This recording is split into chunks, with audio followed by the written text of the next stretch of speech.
Have you noticed every good adventure starts in a tavern?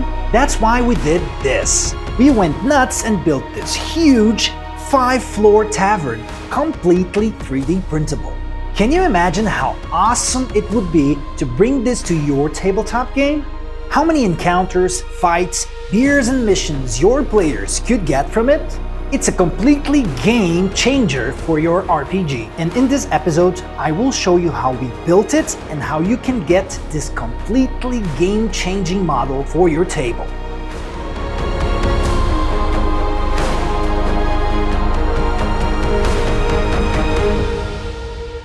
It's important to clarify that since this model would simply be too big, expensive and complex to be made in resin, we decided to make it available solely for FDM printers.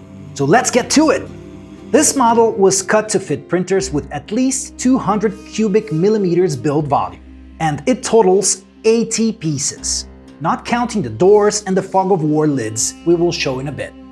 Most pieces need no supports, but adding some specific places may increase print quality. To print the pieces, we will use standard configurations for PLA filament, 0.2 layer height, 5% infill, and 2 walls. This will yield great results with little waste. We used about 10 kilos of filament, including supports, and 1,000 hours printing. But that, of course, will depend on settings and printer model. Despite this being such a crazy huge model, putting it together is quite straightforward, but we're here to offer some tips to make it even easier. First of all, you may be asking, how can you get this tavern to print at home? In your first month as a Loot subscriber, you'll get, for free, the Silent Coin Taproom, the smaller but still quite big design for the building. Upon the second consecutive month, you'll get the Silent Coin Tavern and Inn, a much bigger, better and fully renovated version, also completely free. So, what are you waiting for? Head over to the Loot Studios page and become a member to our fantasy subscription.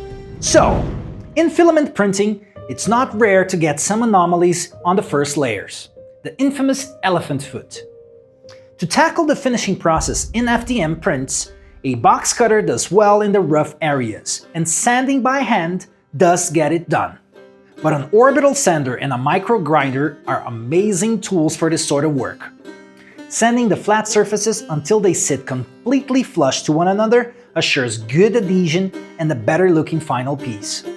If there were any small failures and defects in any of the pieces, don't worry, because they can be dealt with through the use of a 3D pen or even some UV resin mixed with baby powder.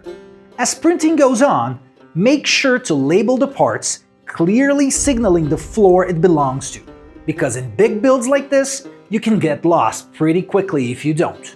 Gluing the pieces together is really as simple as it sounds, and there are many ways to go about it.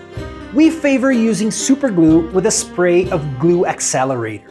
Since the base floor pieces sit flat on the table, the best way of gluing them together is precisely on top of a flat surface. Just make sure not to glue the tavern to the table. Now, the best advice is to take it slow. It's important to remember that reaching some nooks and crannies while painting can be much easier before you go ahead and permanently glue everything together. Every floor has pieces that ensure a flush and stable fitting. So, a way of checking if the alignment is on point before gluing is to pre-assemble the next floor on top of the previous one. But don't forget to go back to a flat surface for the actual gluing. And to wrap things up, there are 3 different types of doors: the dungeon doors, the main entry door, and the inner chamber doors. Not to mention the secret passage entrance. To install those, simply use some plastic FDM filament to join the hinges. And there you go.